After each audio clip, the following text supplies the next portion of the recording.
Aujourd'hui, on plonge dans une anecdote méconnue, mais fascinante sur un acteur et metteur en scène légendaire, Pierre Mondy. La Cage aux Folles est une pièce de théâtre qui a marqué des générations et qui a ensuite connu un succès mondial grâce à son adaptation cinématographique. Mais derrière cette œuvre culte, un homme de l'ombre a joué un rôle clé, et pourtant, peu de gens connaissent son implication. Car oui, Pierre Mondy n'a pas seulement contribué à la naissance de la pièce, il a aussi laissé sa trace dans le film, d'une manière que vous n'imaginez peut-être pas. Cette histoire est faite de talent, d'amitié et d'une incroyable adaptation. En 1973, le rideau se lève sur la scène du Théâtre du Palais-Royal à Paris. Le public découvre une pièce audacieuse, une comédie qui bouscule les conventions, La Cage aux Folles. Écrite par Jean Poiret, elle met en scène un couple homosexuel, Georges et Albin, propriétaires d'un cabaret transformiste à Saint-Tropez. Avec un humour décapant et une écriture brillante, la pièce ose parler de tolérance et d'identité à une époque où ces sujets restent sensibles. Mais une bonne pièce ne tient pas uniquement à son texte. Il faut un metteur en scène capable de capter l'essence des dialogues, de donner du rythme aux échanges et surtout, de faire en sorte que les répliques fassent mouche sans tomber dans la caricature. Et c'est là que Pierre Mondy entre en scène. Déjà reconnu pour son sens du théâtre, il a su insuffler à cette comédie un équilibre parfait entre burlesque et subtilité. Son travail de mise en scène contribue à transformer La Cage aux Folles en un véritable phénomène théâtral. Le succès est immédiat. La pièce ne quitte plus l'affiche et enchaîne des années de triomphe, d'abord au Palais-Royal, puis au Théâtre des Variétés. Chaque soir, la salle est comble et le public applaudit à tout rompre. La Cage aux Folles devient une institution du théâtre français, portée par un duo inoubliable, Jean Poiret et Michel Serrault. Mais ce succès, Pierre Mondy l'a façonné dans l'ombre, en donnant à la mise en scène cette justesse qui fera de la pièce une référence du genre. 5 ans après le début du succès de la pièce, La Cage aux Folles se prépare à conquérir le grand écran. En 1978, le réalisateur Édouard Molinaro est chargé d'adapter cette comédie culte au cinéma. L'enjeu est de taille.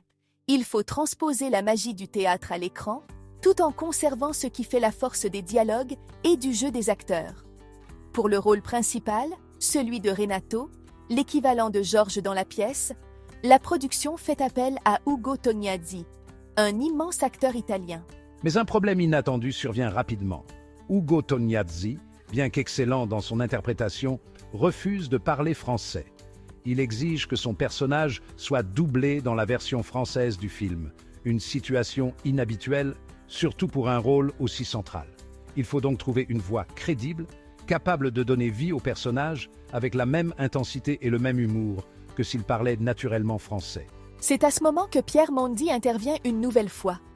Déjà profondément attaché à La Cage aux Folles, il accepte de prêter sa voix à Ugo Tognazzi dans la version française. Ce n'est pas un simple doublage, c'est une véritable performance d'acteur, car il doit coller parfaitement au jeu et aux expressions de l'acteur italien. Il ne suffit pas de lire un texte, il faut incarner le personnage, donner l'intonation juste, restituer l'émotion et l'humour du film sans qu'aucun spectateur ne remarque la supercherie. Et c'est un pari réussi. Lors de la sortie du film, personne ne se doute que la voix que l'on entend n'est pas celle de l'acteur à l'écran. Le doublage est si parfait qu'il se fond dans le film, rendant l'illusion totale. Grâce à ce travail minutieux, La Cage aux Folles séduit un large public et devient un immense succès international. Avec la mise en scène de Pierre Mondy et son doublage magistral, La Cage aux Folles entre dans la légende. D'abord pièce à succès, puis film triomphal, elle marque son époque et devient un phénomène culturel. Au théâtre, elle continue d'être jouée et connaît de nombreuses reprises, conservant toujours la même force comique et sociale qui a fait son succès. La prestation de Jean Poiret et Michel Serrault reste dans toutes les mémoires et l'œuvre influence le théâtre moderne bien au-delà des frontières françaises. Au cinéma, l'impact est encore plus grand. Le film est un succès mondial, récoltant 3 nominations aux Oscars et devenant l'un des plus grands succès du cinéma français à l'international. Il ouvre la voie à des comédies abordant des sujets similaires, et son influence est si forte qu'il inspire même une adaptation américaine en 1996, The Birdcage, avec Robin Williams et Nathan Lane.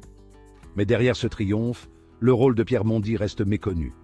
Pourtant, sans son travail sur la mise en scène et sans son doublage impeccable, La Cage aux Folles n'aurait peut-être pas connu le même destin.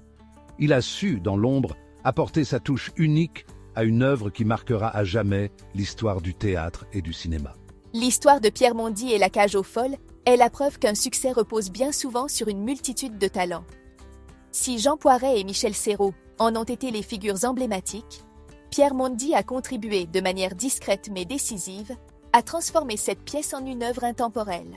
Aujourd'hui, La Cage aux Folles continue d'être une référence. Son humour, son message et sa modernité en font une œuvre toujours d'actualité.